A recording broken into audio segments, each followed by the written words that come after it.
It's Thursday, it's splash play, and boy, is this a treat. No more USC blanket, Spags. You have arrived at your new home.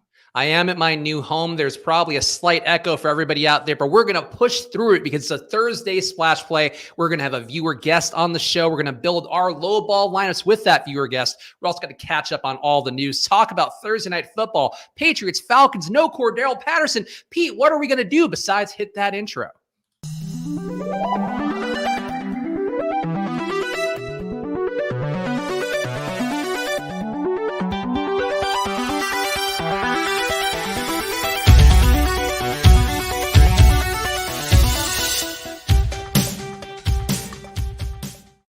Hello, everyone, and welcome to another edition of Splash Play, the fantasy football podcast for every game under the sun. And once again, I am Chris Spags, joined by your friend and mine, Peter Overzet. How are you doing, Pete? I'm doing good. I like Thursdays. Thursdays are fun and feel like we're heading toward the end of the week. I look forward to doing a showdown, some showdown contests. Low ball has legitimately become one of my favorite things to do each week, to the point, Spags. You know, I fly by the seat of my pants. I will just come clean right now. I did like 8 minutes of prep for low ball draft today. That's 8 minutes more than I did, Pete. As you know, I like to fly by the seat of my pants too. And I will, in fact, be doing that today. But I guess that just shows the difference between us, where you've been winning low ball. You are calling yourself the low ball king, I saw on Twitter as well. So I feel like you now have to bring your A game if you are going to declare yourself to be the fealty of low ball. Yeah, you know, I do famously have the lowest score in splash play low ball history, despite what Brian Schultz in his agenda that he's trying to push here. But speaking of low ball, we are going to get one of you guys on the show with us. Doing the chat version was good, but I feel like we need to get someone up here on the stage. So I'm going to post this tweet once more. Spags, I say we give him about 5 more minutes. If you're free in about the next half hour, and you want to come on stream and draft a low ball team against us, retweet that tweet. I'll add your name to the wheel and we'll spin it here in about 5 or so minutes. Yeah, so go check out the link. Is also in the YouTube chat. I think you have to copy and paste it because I'm not a mod on Pete's channel, which honestly just feels disrespectful, Pete. I'm still a mod on Osmo's channel. No, I told you that's the whole thing with StreamYard now is I made you. Oh, I can post. But I have different computers. It's over here now. So don't say like, oh, I'm a mod on Osmo's channel. No, you're a mod on this channel. I suppose, but I am part of Pete's StreamYard team. We have a squad here. Also, my dog just barged the door open here on the studio. So that's a very professional environment we have going. But let's get the plugs out of the way because that's the kind of thing I do professionally each time. Go to footballoutsiders.com/subscribe. 99 cents a week will get you all the data on there, including DVOA. Our boy Aaron Schatz had an appearance on ESPN's Daily Wager this week. So they're also getting their bona fides in the betting game. But go check it out. footballoutsiders.com/subscribe. Lots of great data on there. Again, it's 99 cents a week. Also, make sure to follow at Splash Play Pod on Twitter and Instagram. And also check out our Apple Podcast feed and give us 5 stars and a review because I think next week we're going to go back to that as the primary way to give it away because we got a few more reviews trickling in, people trying to make me happy across the cross-country drive. And that's what makes me want to give back to them. So we'll get the viewer guests from the Apple Podcast page next week. So go leave us 5 stars and a review on there, and we'll get you guys in the mix. And again, make sure to retweet that link right now, or retweet that tweet rather, you want to be on today's low ball show. Pete, we got some news, and I feel like we got to talk about tonight's game up front because there were 2 news items that came up. Damian Harris expected to play tonight after Ramondre Stevenson's big breakout game. And I guess the question for you, Pete, is are you willing to play either guy tonight in GPPs, given that their price tags both elevated, and it seems like it should be, you would think, a 50-50 timeshare after Ramondre looked so good last weekend? Yeah, this is an interesting situation. I feel like as far as, projections go, this might be one of the more fragile situations because I don't think any outcome would surprise me. If Damian Harris came back and got 20 carries and Ramondre was barely playing, that wouldn't surprise me. If Bill Belichick just rode the hot hand and on the short week just barely used Damian Harris and Ramondre got 20 touches, that wouldn't surprise me. So I think it's going to be interesting for showdown slates, but I agree with you. My lean is that this will be more of a split backfield tonight and that Ramondre will get a decent amount of burn. I think one thing I feel confident about is Belichick loves Damian Harris around the goal line. I think he'll still have that role pretty much locked up, but I wouldn't be surprised to see a lot of Ramondre between the 20s. And I know you are, of course, partnered with Run the Sims, our pal Justin Freeman, running simulations on there where you can build your own projections. You can use the ones that they provide straight out of the box, updated with the latest information. With those Sims, Pete, obviously you don't want to give too much away, but is there a lean that the Sims are giving right now for Damian Harris versus Ramondre with price tags that are pretty much even on DraftKings? 8,800 for Damian Harris tonight in the showdown, 8,600 for Ramondre. Yeah, it's funny you asked that too about Justin. So the Sims do prefer Damian Harris, but Justin was pretty low on Ramondre heading into Sunday, even when Damian Harris was a scratch and Ramondre was up. So I'm gonna have to go check Freeman's inputs here, and he might be a little heavier on Harris than maybe I would be. But yeah, as of right now, I'm seeing 30% Damian Harris and 18% Ramondre in the optimal flex. But I will give one more nugget here, and then we'll save a majority of the sim stuff for the showdown cram tonight. But your boy, Mike Davis, is absolutely popping in the Sims right now. Fine. You know why? Because no Cordell Patterson, which is the other news item. He is a game time decision reportedly, but trending towards not being in the game. Has been very limited in practice this week was the stuff that I was reading. And this is an interesting one, Pete, because Wayne Gallman's price tag went up, and it's kind of a false flag because I don't know how closely I know you're actually tracking snap counts pretty closely, so you're probably aware of this, but Gallman down the stretch, he actually did end up beating Mike Davis and Cordell Patterson in snaps, but all those Gallman snaps came in blowout time, and I feel like the DK pricing was just like, oh, Goldman getting snaps. Finally, Mike Davis passed up. Now Mike Davis is cheap, and he's actually going to have the workload, and I can't wait to see how he's going to disappoint us tonight. Yeah, this is going to be a real interesting spot for Showdown. Yeah, because I see, Justin here has Mike Davis projected for 50%, 57% market share of rushing, and Gallman at 32%. So based on that, you would expect their prices to be flipped. Mike Davis would be the 8,400 guy, and Gallman would be 5,800. So this is going to end up being very chalky Mike Davis, I would imagine, and Wayne Gallman's kind of the pay up to be contrarian play. Yeah, we also have an interesting Cordell Patterson stat coming up when we do Numbers Don't Lie, where I give Pete 3 stats. 2 of them are true, 1 is false. And I think we'll be intrigued to hear the Cordell Patterson one. But as anybody will know, if you followed, obviously, fantasy at all this year, Cordell Patterson, one of the big surprises. And he's been dominating the yardage share, the target share, the market share overall for the Falcons. So him being out is a really huge one. And we are going to build a lineup as well for Thursday Night Football. But definitely some interesting machinations going into tonight in a game where, honestly, I feel like, Pete, we're obviously going to talk about the game in a little bit more, but it feels like the Falcons are just going to get smoked here, right? The Patriots have been blowing everybody out, and the Falcons are coming off a blowout. I just feel like it's not great here, at least, if you're to take things on their face. Yeah, I mean, it feels like that. The Pats are 6.5-point road favorites, which is pretty significant if we assume normally the home team's getting about 3 points there. So if the Pats were at home, 9.5, 10-point favorites in this spot, it does seem like a really bad spot for the Falcons and Matt Ryan too. The Patriots defense has looked pretty good. They've given a lot of quarterbacks trouble lately, and Matt Ryan is just so devoid of weapons right now. And if they don't have Cordell Patterson, I mean, they are really going to be hard up. And what is the Belichick thing? He takes away your best option. So I assume Kyle Pitts will get doubled for most of the night, and he's going to make, Olamide and Russell Gage beat him. Oh, I thought you were going to say they're going to send a pass rusher over at Mike Davis. Also keep a spy on Mike Davis everywhere he goes because, you got to shut down the primary weapon. I have a feeling that Bill Belichick will be absolutely begging the Falcons to run Mike Davis up the middle all night.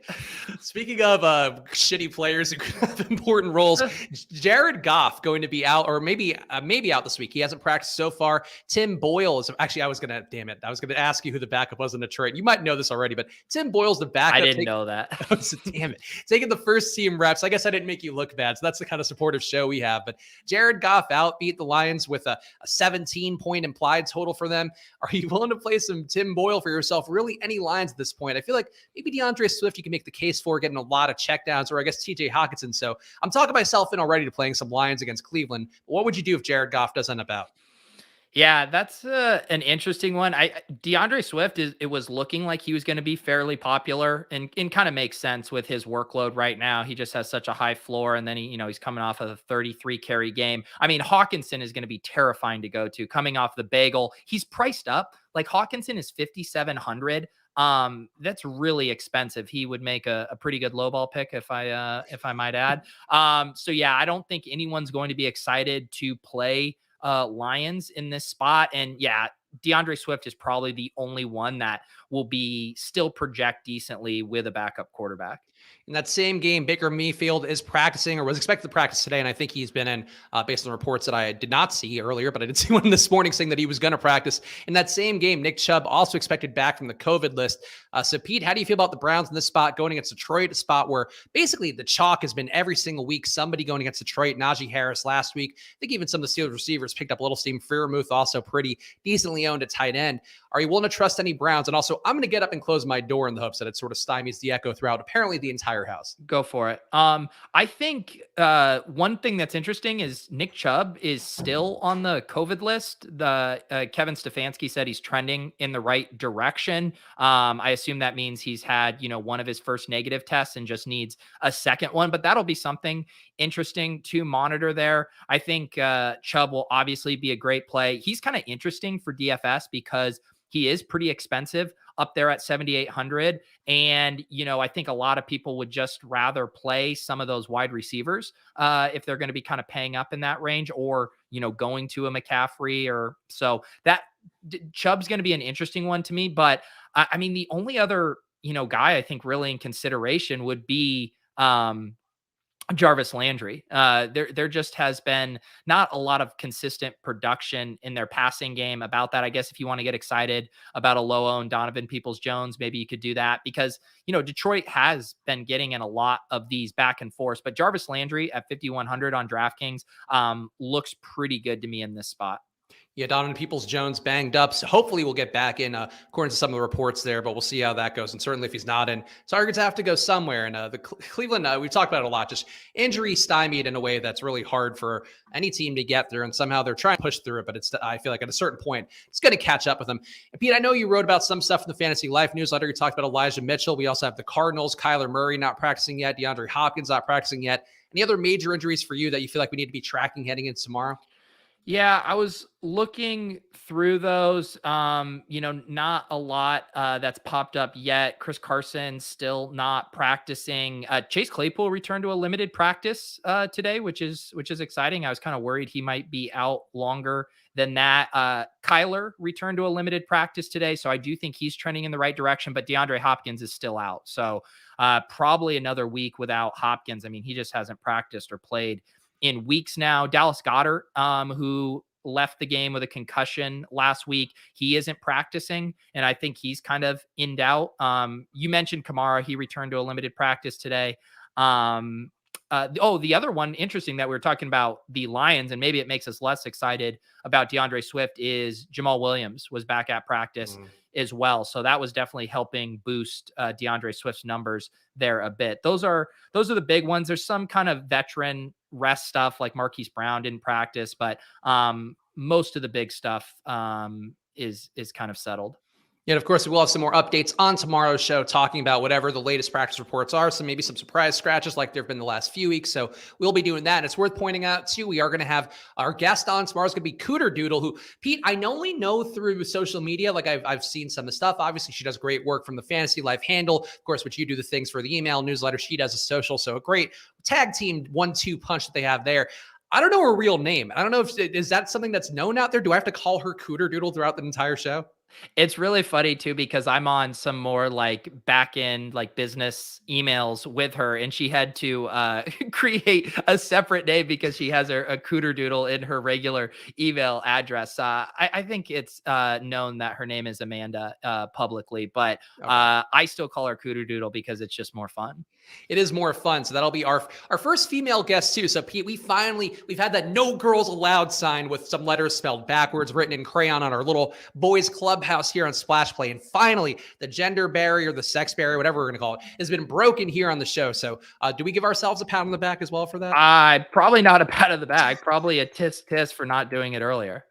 Well, you know what, Pete? We've had diversity in just stop, Spags. She's very sharp. I'm excited to have her on. Honestly, very funny, and I enjoy having people that I haven't done shows with on who are amusing. And her battle versus AJ Dillon was one that you should check out on her handle at CooterDoodle on social media as well.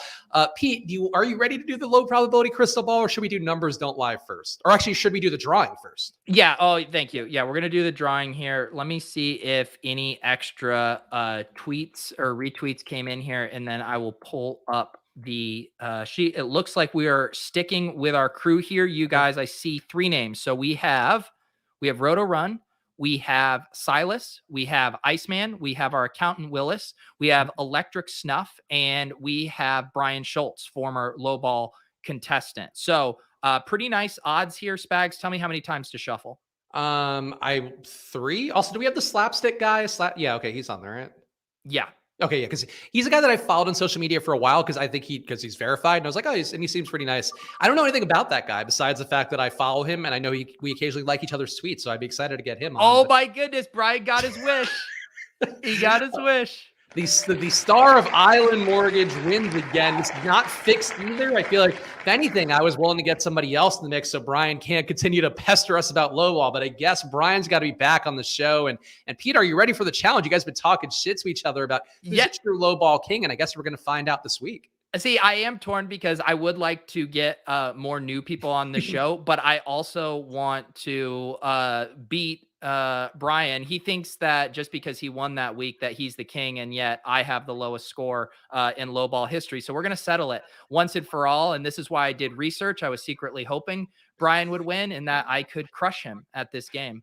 I was waiting for Go ahead. I think we're also, now that we're getting to this point of kind of upping up our game theory and stuff, we're going to have to do a proper drawing for draft slots for this. I'm not letting just randomized slots or, just default slots stick.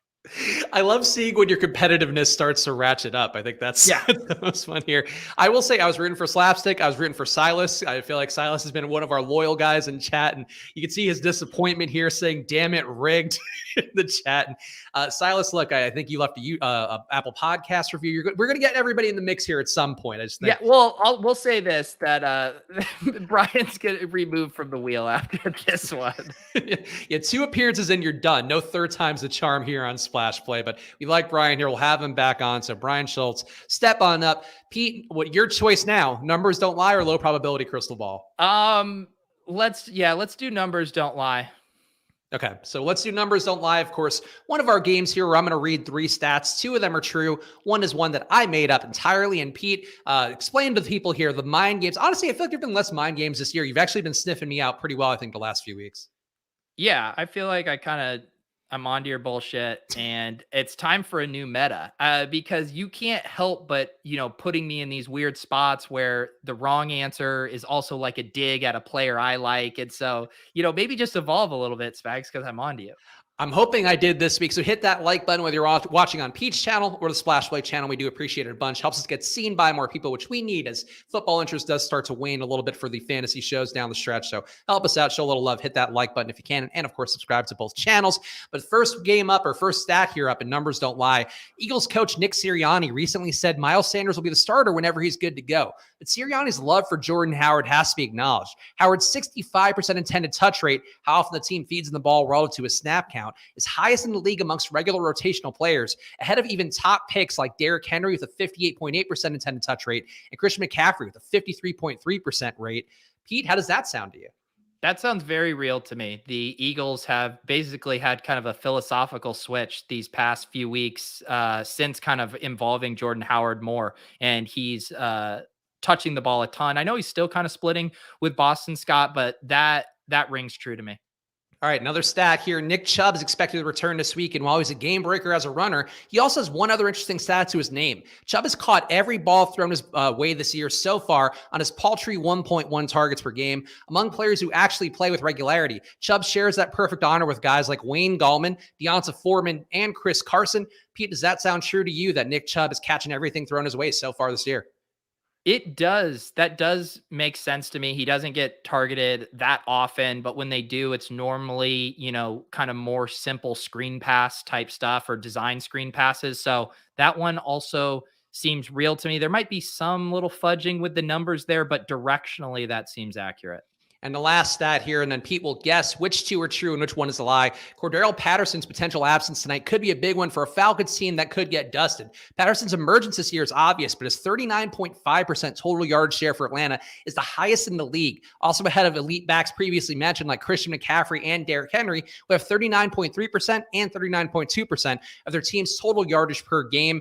Pete, you've heard all the stats. I feel like nobody who you like that much here was referenced today. So which stats are true and which ones lie?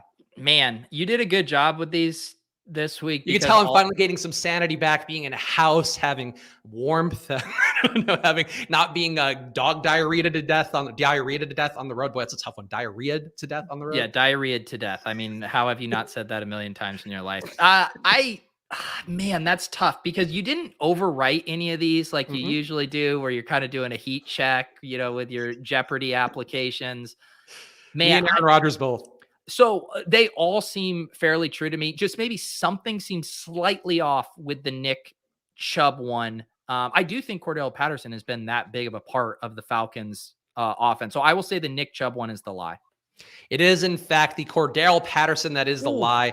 He's actually has had a pretty big share, but only 26.6% of his team's total yardage. So he's not quite in the tier of those guys. What did you say it was? 29.9. Actually, no, excuse me. 26.6%. And what's the actual highest? What was the actual highest would be McCaffrey at 39.3%, and then Derrick Henry is at 39.2% right behind him. Yeah, I would have thought he was up there with them, just how much he's been involved in both the run and pass game. Touche.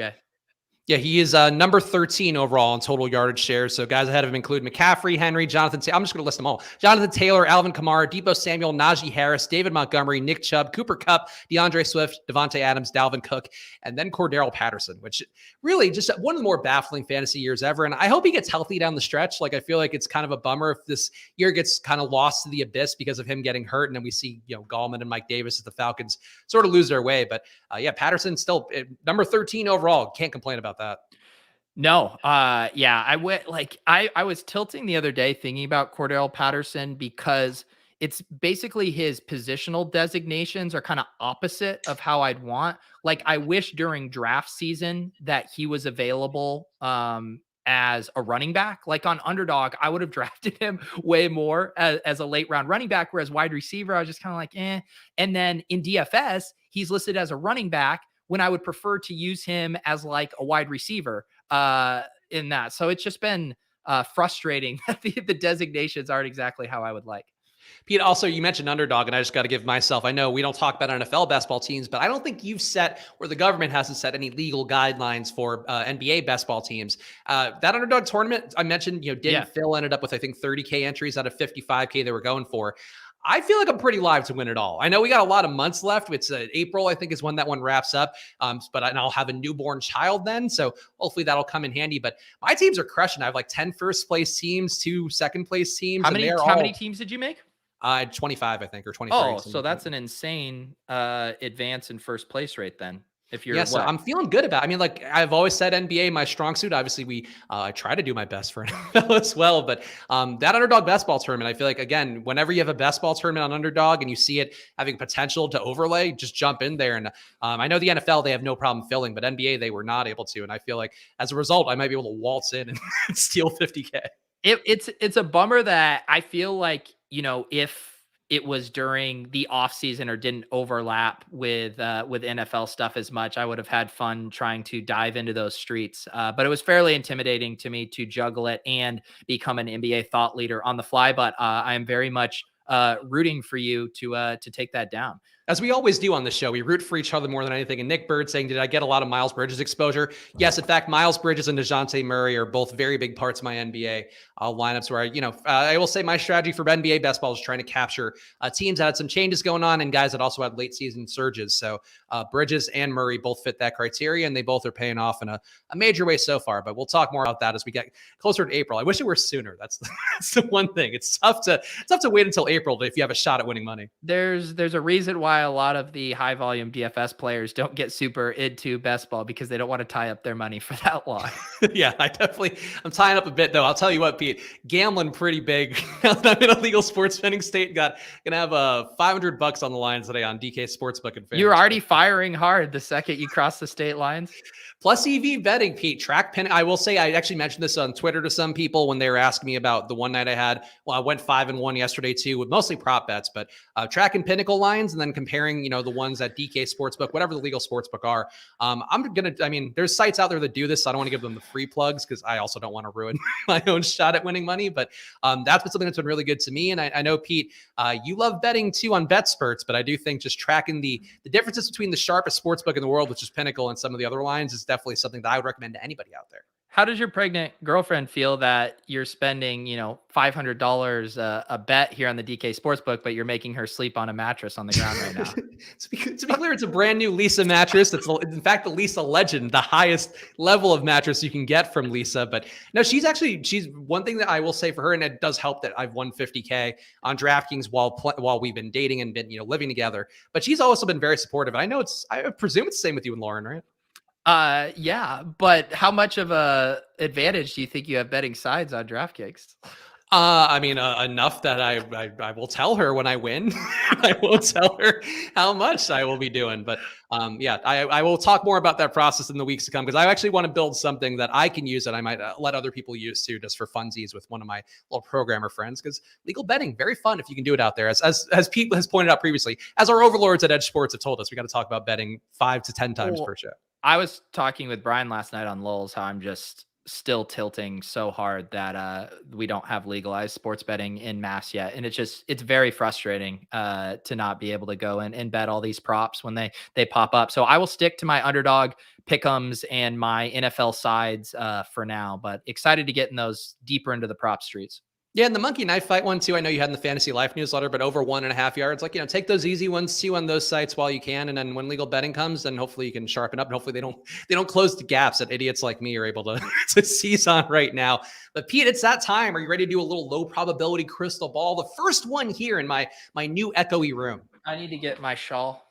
Oh, of course. We have to have the shawl here. We couldn't do proper prognostication without our shawls on our heads, because it is a low probability crystal ball time where we will take a gander into our crystal balls and determine some low probability outcomes that could potentially win you a lot of money, or perhaps lead you to some glory this fantasy weekend. Sorry, I was putting on. I'm now an old lady. I am no longer a gypsy. I'm a timid old lady. The season has aged me many years, Spags, and now I am committed to this. Your delicate old lady skin means you have to wear a blanket at all times because they get very thin, varicose skin. I just finished my minestrone soup for lunch, and I dipped my Ritz crackers in it. And now I'm ready to look into the future and tell you low probability events that actually have a high occurrence of happening. I'm not doing old lady. Don't break character, you hack. I'm also doing my sexy one eye over one eye shawl look that everybody has told me could get me on people's sexiest people list, or at least people's sexiest soothsayers list, Pete. You are, I probably wouldn't pick you out of a lineup of the hottest gypsies, but you have your flattering moments. And I will say the background accents you well. You look very nice. The nicest thing ever said on Splash Play. Didn't foresee that in the crystal ball. But one thing I did foresee in the crystal ball, Pete, has applications to our showdown lineups tonight. I foresee a man that nobody thinks of, a man who, quite frankly, has one of the most generic names in football. But tonight, I think one Lee Smith will in fact be in the Millionaire Maker winning lineup on DraftKings. No Hayden Hurst tonight. He can't go. Lee Smith stealing a target here as Bill Belichick takes away Kyle Pitts. Don't play him at captain, but I do think save some money with him and perhaps go to the pay window. I thought that this was the low probability event, not the events that have 0% chance of happening. What is wrong with you, my dear gypsy lady? You're not the fairest looking of them and not the brightest of them, are you?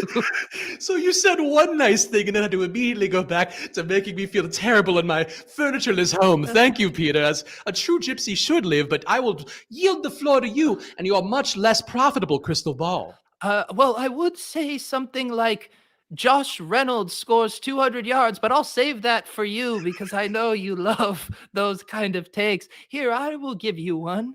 I will give you one. I am old enough to remember when Mecole Hardman was thought to be a relevant fantasy option in the Chiefs lineup. And of course, the team is playing Dallas and what we call a shootout this week, Spags.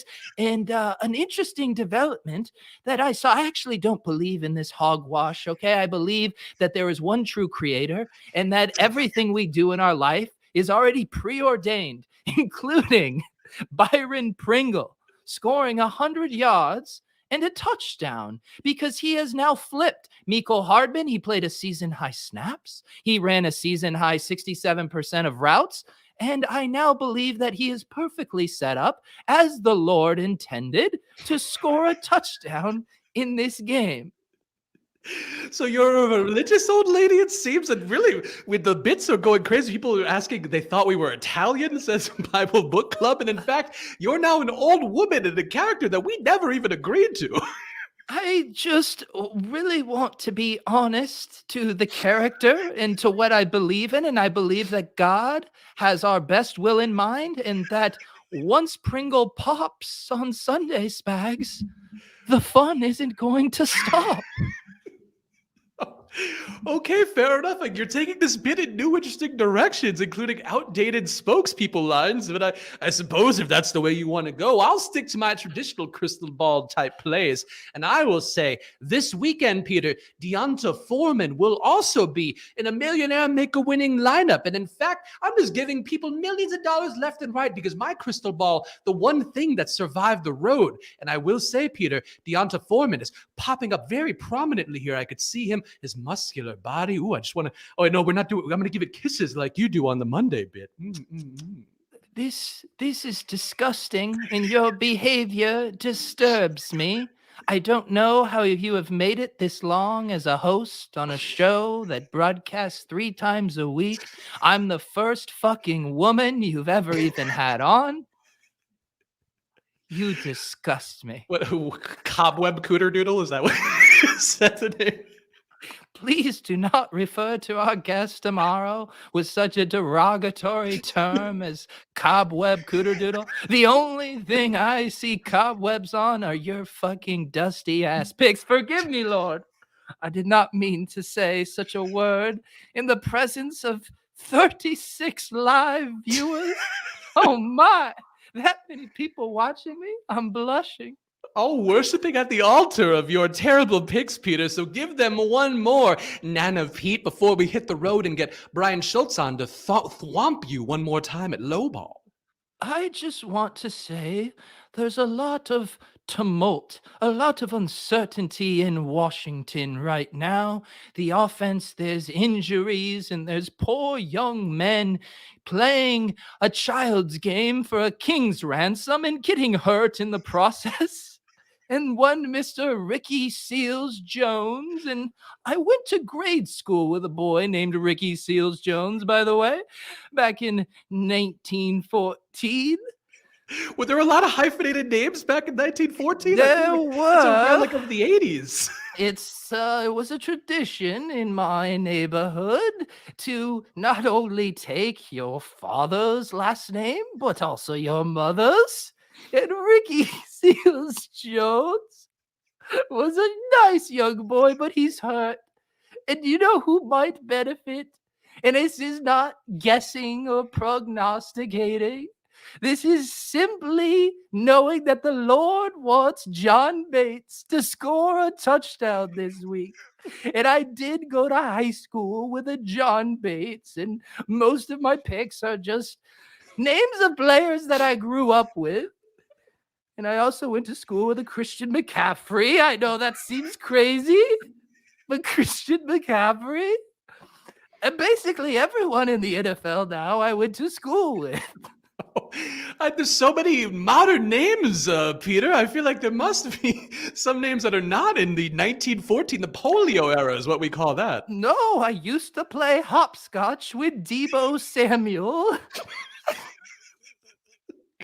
I don't even know where to go with this. But the good news, Nana Pete, is that the chat seems to be enjoying it. So I guess your old lady character, we might have to do a full old lady dress for now. Look what you've roped yourself into. Look at this.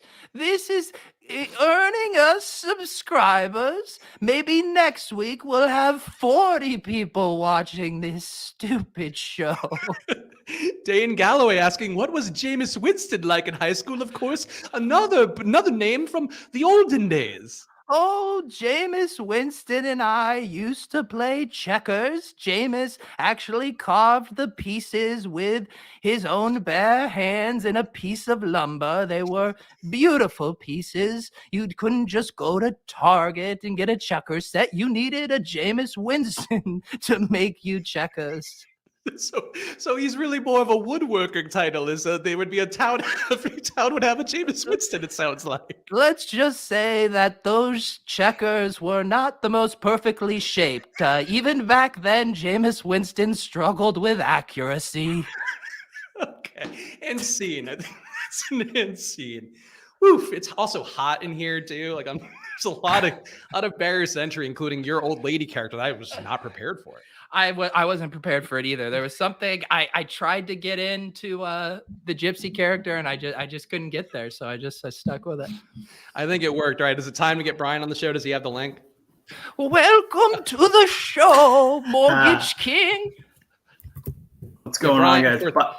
Our boy Brian F. Schultz. Brian, give him the plug here for yourself. Of course, you are the Mortgage King. You are aspiring to be the lowball king. But please give everybody your information one more time here. If you did such a great time, such a great showing for us, rather, the last time you were on the show about 2 weeks ago, I think it was, right? 3? Something like that. Appreciate you guys having me back. Pete, I know you're a little skeptical about it, but, now it's time to declare the true king.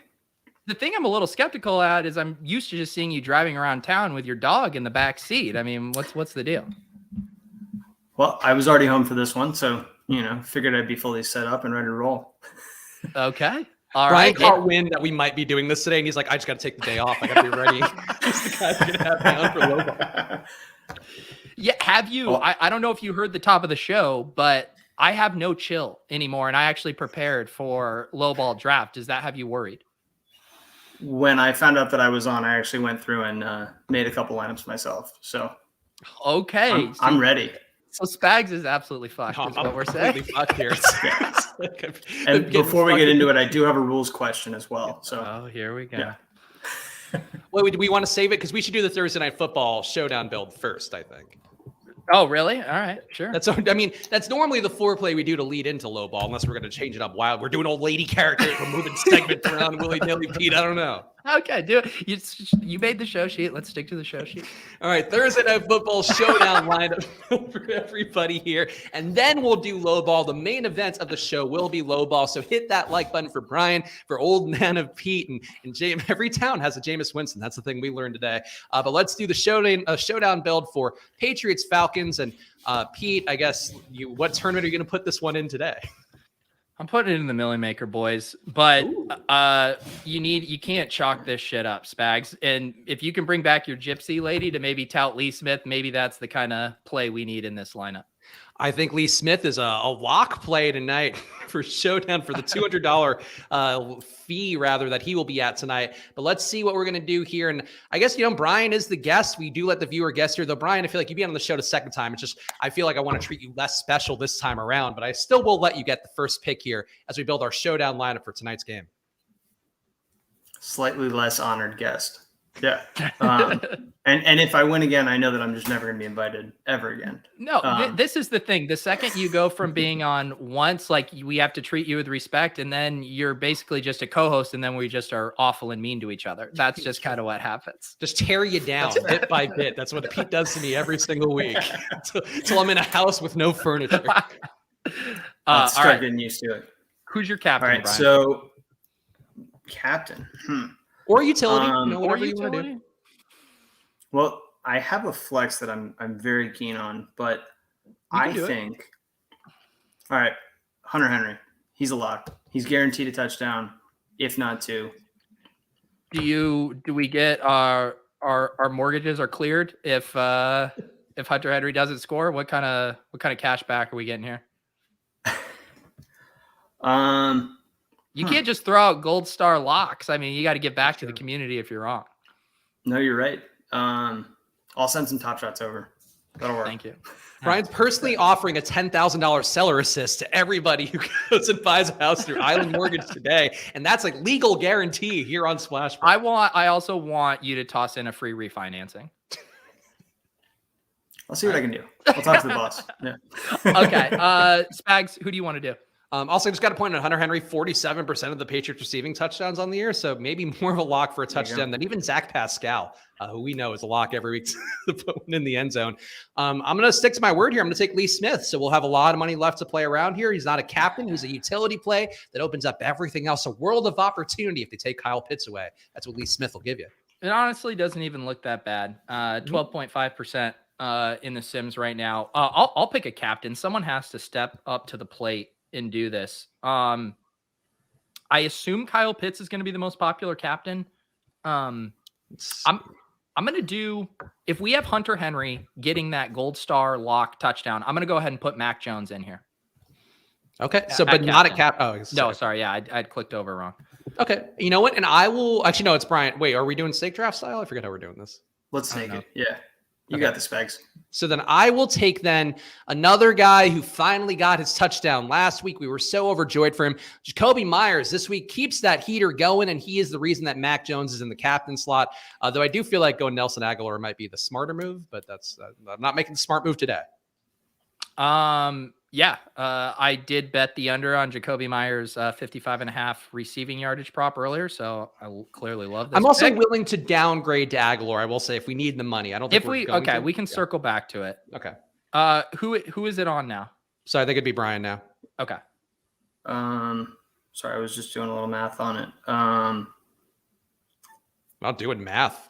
Flex. Rubbing our faces in it. No, I was trying to see if we had enough salary to get up to Matt Ryan, which I don't think we do. So it sounds like Damian Harris is going to be healthy enough to play, but considering the weird things that Bill Belichick does with all of his running backs, I think Ramondre could still have a game. Yes. So it is Ramondre season. I love it. We're going back to the Ramondre. Well, that leaves us with 10-3 here. And I do think we can definitely leave some salary on the board. I think we kind of just like lean into this Patriots onslaught. How about this? How about we just play both of them?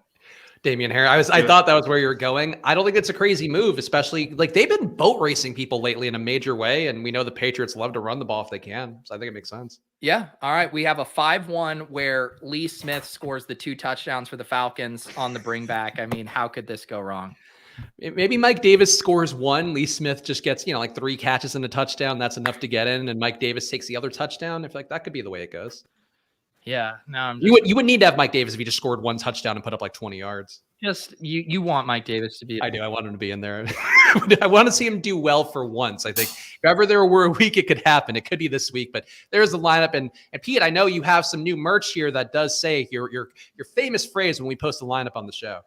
Yes. Yeah. You can now walk around town and alert everyone who sees you not to dupe you with the Don't Dupe Me Bro shirt. So if you want to check out the store, we also have our Splash Play gear up there. I saw some people have been buying the Splash Play beanies and hoodies. And I've been talking about the hoodies. They are truly very comfortable. So get your merch today. Yeah, tag us on the Deposit Kingdom, too. I saw Willis wore his Splash Play shirt over in Vegas. I know our guy Paul, who was on the show as one of our viewer guests about a month ago, also bought a hoodie, too. So let us know. We appreciate the support a bunch, and go check it out. I love our logo. We've said that time and time again, and now we're finally getting it out there. So go check the link in the description. And Brian, now is the time. I'll give you the floor here to give yourself the plugs before we get to the low ball, because you are the low ball king. You are one of few people who has been able to beat us. I think the only person who's been able to beat us. So take the floor and say whatever you want. Yeah. Low ball is something I take incredibly seriously. I would say it is more important to have the low score than the high score. We are truly playing golf here.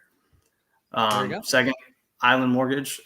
Anybody, if you have been hitting hard, give us a call. You can come get your vacation home down in Florida. other than that, I know you guys were talking about Jameis earlier. I did actually go to college with Jameis. He is as wild as you would think. So you were the one who was stealing the crab legs, and you're like, Jameis, it's all that guy, and then you just left him holding the bag. I actually had a bunch of fraternity brothers that worked at that Publix, and apparently he was not the first one to do it. So that's what I heard. I had a friend who went to FSU too, and that was like I had heard through the grapevine. Obviously, I'm not reporting this or anything, and neither is Brian either. But I had heard that was a thing that a lot of FSU players did, and Jameis happened to be one of the guys I was caught doing it. I've heard there was a workaround, and he didn't like to use it. So we'll leave it at that. Interesting. The story of his life, I think, based on the other things we know of him. Either way, let's not slander Jameis Winston anymore. He is, of course, the town woodworker. He was a really nice guy, though. He was a very nice guy. Yeah, I will say that. He's come a long way, as we have as well with low ball. So let's do our lineup here. Of course, the goal, Pete, is going to be the lowest scoring lineup, but we do have some qualifiers that everybody needs to know before we do it. Yeah, I want to hear what the Mortgage King was going to bring up. And then I was going to suggest putting our 3 names on a wheel and spinning for slots. So if you come up, you get to pick 1, 2, or 3, and then the second one, etc. But what were you going to pitch, Brian? All right. Well, so my question. So I know if you're playing somebody that's questionable and they don't end up playing, you automatically get dinked with 20 points, right? Yeah. If you play someone that's a backup, so obviously in the instance of a running back or wide receiver, tight end, that makes sense, right? You can play somebody that's going to sit on the bench and not really get much work. Yeah. What about at the quarterback position? If they're on the active roster for the day and they don't get any snaps, can you still play them? So I think the spirit of it and why the Taysom Hill thing is allowed is because if they are going to see the field and be involved in a play, then they're fair game. But I think is Trey Lance in that category? If Trey Lance, so I think it goes both ways. If Trey Lance doesn't get on the field and you pick him, I think you take a 0. If Trey Lance comes on for a snap and registers 1 play in the positive or negative, to me, that's fair game. Okay. But if he doesn't take a snap, you don't get the 20. I've always felt like it should be somebody like they have to do something on the field. Like I think if they even put up a stone cold 0, that it should be 20. No, but that's what I'm saying. Like if Trey Lance comes on, he rushes for 1 yard and then doesn't play. Then he's good. Then he's good. Yeah. It would just be if you used him and then he didn't come and play a single play or register a stat. Yes. Yes. Okay. Like if he threw an incomplete pass, I think that should be a 20. Because I think it just has to. It can't be 0 flat. I feel like it just makes it easier for us if it's 0 flat gets you 20. But because if a running back came in and they had 1 carry in for just 0 yards and it was just neutral, to me that would be a good play in low ball. Like they would have registered. Whereas like if they get -2 yards, like we would account that. It just seems arbitrary. If they come in and play a snap on the field as an offensive skill position player, I think that's fair game. Okay. I mean, look, I think I'm willing to go your guys' way with it because you are both kings in your own right of low ball. I know with Football Outsiders actually do have like a loser league, which does, like legitimate loser scoring. And they have really kind of, I think, aggressive qualifiers just to make sure nobody's like completely flagging the system. And it's like, I think you have to have over 5 touches or something noteworthy like that too. So there's ways we can make it more involved if we want, but I feel like probably the less involved, the better. Yeah, and I do feel like the 20-point penalties have been working out well, and I think that's part of the strategy now of it's a lot of risk to take on one of these questionable guys that might not play. Yeah, that's fair. All right, spin the wheel, make the deal. Let's do it. All right, so this is for selecting our draft slot. So whoever's name comes up here gets to pick which spot they want. Is it going to be Brian? You get to pick 1, 2, or 3 with the snake draft. Ooh. I'm going to take the 3. Okay, he's going to take the 3, and then we will spin again here. Spags and I will have the choice between 1 or 2. Come on. All right, so I'm going to go first, and Spags is going to go in the middle. Mm-hmm. And I am going to start with what I still think is the best play on the board, and I do think it's Taysom Hill. I knew you were going to do it. It's been working for you every week, and I can't argue it, but it's frustrating to see you get Taysom one more time. I'm curious to see what Brian does here, passing on the Taysom. It sounds like he has a few picks up his sleeve here. It's over to you, though, Spags. All right, let me get this. Fuck, as the one who didn't do any prep work, now I'm going to be extra panicked here trying to figure out how to not make too good of a lineup. Let me sort by my salaries. All right. By next week, it's going to be like a speed chess thing where you you have to make all your picks in 10 seconds. Yeah, well, you need to have the little thing to clock each time. All right, for me, I will say who's the worst value here. This is a risky one, but it's worked enough times that I'm going to do it one more time. AJ Brown will be my first overall pick. Here goes Spags making a beautiful GPP lineup again. Yeah, that last one actually scored pretty well last time out, but we are on to the Mortgage King. Brian, you get 2 picks in a row, so take who you want. All right, 2 picks. I'm going to start a quarterback, Trey Lance. All right, here we go. I think he might get out there for a little bit, especially if it's a blowout. He might get out there, do a little bit, but, if he's under 10 points, we'll be good. Then next, I think he's going to get on the field, but I think with Montgomery back, Khalil Herbert is not going to do much at all. So we're going to go Khalil Herbert. I think that's a nice pick. The Trey Lance play, it's probably even a bet. If the thesis is correct, it's probably even a better play than Trey Lance. It just has a decent amount of risk there. So I love that play. Spags. Also, John, I know you answered the question in chat, but John Warner asking $45K minimum salary. It is, in fact, $49.5 is the minimum salary we have here. So if you're playing along with your friends, playing your own lowball tournaments, make sure to keep that in mind as well. For me, I'm going to take a guy who seems like he's fallen out of favor. I mentioned that his backfield cohort will be in, I think, the Millie Maker winning lineup. I will take Adrian Peterson. I think he's losing relevancy. Yeah. Jeremy McNichols didn't practice today, so that could be interesting. But yeah, it does seem like Deontay Foreman is the preferred option there. All right, so now I get to snake here, and I think I am going to lean into my. You know what? This is what we're gonna do. We are gonna go double Eagles running back. It seems like Miles Sanders should be back, and I'm gonna go with Gainwell and Howard here. I have to use some salary after this, but those guys looked like nice low ball points per dollar plays. I'm surprised you didn't go Boston Scott over Howard. I don't know. I mean, you made the choice you made. I'm not gonna begrudge it. What is Scott's price? 49. Yeah, I think that's a great pick if you want it, Spags. No, I will not go in that way. I will not leverage against your pick. I will take.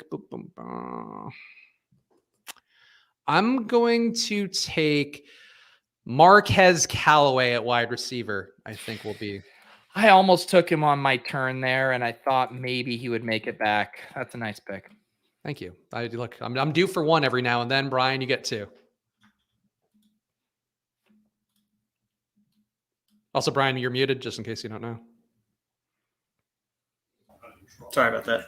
I was debating Callaway as well. I'm going to go with another wide receiver who I think is just continuing to lose share. Adam Thielen. Ooh, okay. It's going to be a Jefferson week again. He's going to get 1 or 2 catches, but not much. I like it. And then it pains me to do this, but I'm going to pay it again. Not all the way for Kelsey this time, though. I'm going to go Darren Waller. Oh, yeah. The Waller pick just feels so binary. It's gross. I mean, his game logs have been he is a good low ball pick if you're trying to the 6.4 last week. Yeah. All right. I will take another guy I think is just overpriced this week, and I will hope that in a divisional game he won't come through. Justin Jefferson, leveraging against Brian's pick, as it works out so well for me every time. I just got to keep doing it. So Justin Jefferson, step on down. Man, I'm going to be tossing this lineup in a GPP. It's looking pretty nice to me, Spags. Eventually, one of them will win one. I'm pretty sure with how my low ball's been running. So I am going to do Zach Ertz again. I did him last week. He just always seems a little too pricey, and I know Kyler should be back, so he could theoretically burn me, but I like that at 4,800. And then I am going to keep loading up on Eagles. And the one kind of higher price wide receiver, Devonta Smith, looks a little too pricey to me now at 6,400. He only had 4 targets or 4 catches last week. He just happened to turn them into 2 touchdowns. So we will fade Devonta in this spot. All right, interesting. I hope that game shoots out is what I would say.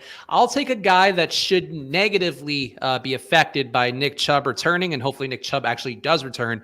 Ernest Johnson. It's too expensive. He's going to be the backup running back at 5,600, so he's going to be my second running back here.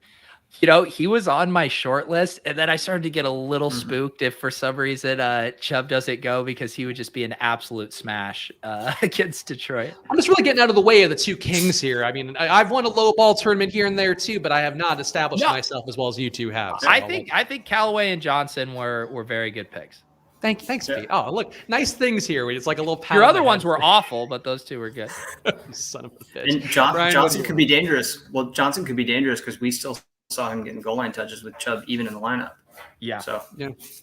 No, you're right. I'm taking on some risk. I always do here on low ball. Nobody else has the balls to play Kamara and Dalvin Cook in low ball, but this guy. No one else has the balls to not play the game right. The balls and the lack of brains. All right, back to two picks here. All right. I'm sticking with the backup running backs truly matter in low ball. Chuba Hubbard. Ooh, yep. Did you do that pick a couple weeks ago? Or was that yes. Okay, yeah. I did it a couple weeks ago because it was CMC's first week back. Yeah. All right. And then Pete, I'm joining you on the Philly train. I'm going to go Quez Watkins. Nice. That was actually Tuttle's terrible take on the Swolecast here, so it will either be. And I realize it's dangerous. I've played him a lot this year though, and he hasn't done much. So yeah, the thing it is tough. Like in the sub 4,000 range. I mean, most of those guys look pretty decent. So you now have 6,000 to use across your last three spots. Spags, you have 4,600. Spags does if Spags does one thing well, it's chewing through salary early, because now you can really kind of just punt it off. Yeah, James O'Day saying this is my worst low ball yet. I don't. Is that in a good way? In a bad way? It's hard to tell. It's in a bad way. Oh well, I suppose you know what. No, I'm not gonna lean in too much. I'll take a guy that I do like and I've defended a lot on this show, but I think in this particular matchup, I'm hoping he doesn't come through. Justin Fields at QB will be my pick. All right. We got bad Justin Fields this weekend. Yeah. Yeah, quarterback is really tough if you're not. I think the other guy I was going to do if I didn't get Taysom was Heineke. Or not Heineke, sorry, Simeon. But Flacco also not a bad choice this week too. Yeah, I could just see that game being like a weird shootout. All right, I am going to. The Colts defense looked pretty mispriced up here at 3,000 on the road at Buffalo. I did not like that price for them. I doubt that anyone is going to be playing them in DFS at that price tag either. So I will get my Colts defensive exposure here. I am going to have to chew through some salary though, because I've gone pretty cheap. I'm going to go back to a guy I do go to a lot, and that is Terry McLaurin here at 7,000. Yeah, Terry's been overpriced for a lot of the year. I think I might be I think I might have backed myself into a corner here though. I have to use a little bit more salary than I want to. I'm going to go to tight end for myself next. And I will, boy, this is a tough one. I'm going to take Mark Andrews here in the hopes that he'll continue to lose some workload with Bateman in the mix, with Watkins and everybody else there who can get touches over him. But I think this is one of the riskier plays I have. I was thinking Hawkinson with Tim Boyle out there, but Tim Boyle might just throw 10 checkdowns to Hawkinson, and that does scare me. I love the correlation on the bring back when Justin Fields shoots out. You got Mark Andrews coming back. I mean, another great GPP. Look, my low ball lineups are great GPP lineups as long as the guys actually play. That's the one thing I fucked up my lineups with recently. Brian, what do you want for your two picks in a row? All right, Spags, I'm going to take a little leverage off of you. And as the true low ball king, I have to go for the drop king, Marquise Brown. All right, he was on my list. And Pete, you did snipe me with Terry McLaurin, so got to bring it back. That's right. And all right, so now you have 5,500 here. You're kind of in a similar spot as me. We're going to have to spend some money here. All right. Let's see. All right, here's what we're going to do. I think last week was insane. I don't even know how it happened. We're going to go DeAndre Swift. Ooh. Okay. That's a risk. I think he's Jamal Williams back. Could be a thing. Yeah, Jamal Williams back, and whoever those other 2 running backs were, I don't even remember their names, that were going off while he was doing nothing. So, gotcha. So that means when we come back around, you will have to use one of these top 3 defenses to reach your salary threshold there. Yep. All right. Wait, so what would happen if Brian somehow couldn't get? I guess there's enough defense there, but what if we blocked him where then he couldn't hit the minimum? Like, is that a part of the game? Is that part of the meta game of low ball? Yeah, but there's only question. 3 of us. Yeah, it could be tough. I feel like it should be a $20 or a 20-point penalty if you don't hit the minimum. If you run into, you're saying if you just in general, I think if you run into a dead end with your lineup where you can't fulfill the requirements, 20 seems a little prohibitive. But that's just the barrier for everything. Guy doesn't play 20. All right. Fair. Yeah, okay. Fair. So this is not something that'll matter this week, but for the future, I think a wrinkle to keep in mind here.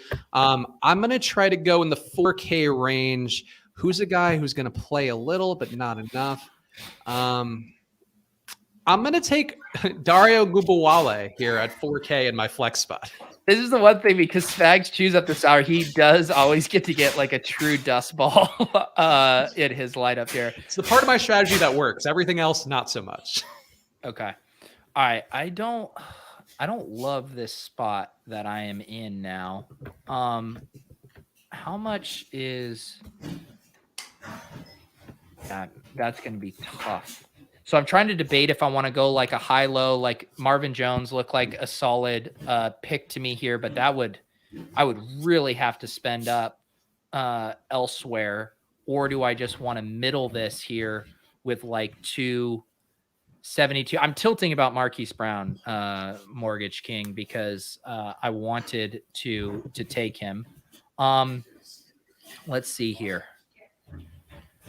All right, I'm going to do one that is extremely dangerous, and it is correlated with my defensive play here. I love Jonathan Taylor, but on the road here at Buffalo feels like it could be a pretty big Nyheim Hines game if they were to get down. So that's my scary pick, Jonathan Taylor. I now need to spend $5,600 or more. Let's see what that leaves me with. Also, Brian might be the mortgage king. He is not the acoustics king. I will see that whatever's going on. Is there somebody just chewing aluminum foil behind you? Is that what that is? Oh, no. My parents are working in the bathroom. So how dare they? Don't they know you're on a show and you're trying to make a career for yourself as a lowball tout? I'm going to put in Christian Kirk as my last guy here, and hope DeAndre Hopkins comes back and he isn't as good as he's been. So there. Now we're going back to Spags for 2,500 or more defense. Yeah, I'm just going to go. Oh, you know what? There's a good defense here. I can take one of the highest total games of the week. The Dallas Cowboys defense at 2,800 will be my defense. Yep, that's a good one. And now 3 defensive options here. All right, so yeah, I'm gonna go. This is tough. I'm gonna go with the Dolphins. They seem to be the only ones that really can't get anything done out of that trio. So, all right, I feel like all of us found. I don't know about you. I will fully admit I did not like how my last 2 picks ended. I normally go with kind of the higher price guys earlier, and it's a little easier to maneuver from there as opposed to I was not planning to do Jonathan Taylor. How do you feel about your lineup, Mortgage King? I'm actually flipping around on it right now, and I really wish I would have gone up to like Michael Gallup, because then that could have put me. I could have gone to like the Eagles or the Saints as a defense, which I think could have been good. So. Yeah. And Spags, what's your postmortem? I mean, I think I did the same thing I usually do, where I took on some really risky receiver plays that could put up 50 or could put up 5. And I think it's always been my ethos. The one thing I did do differently this week is I did not spend up at running back. I'm trying to take the volatility at receiver and those price tags a little bit more. But, you know, I'm competing against 2 legends here of low ball. I'm just a mere peasant here who's only won 1 or 2 rounds of this. Yeah, I think you did take on probably the most risk of all of us here, but this was good, Brian. We will see. I feel like our lineups are pretty similar. Obviously, the Trey Lance thing for you is a big make or break for this one. Yeah, we'll see what happens with it. But I will say, though, I think if Spags ends up winning this, we need to have a final grudge match to declare who the true king is.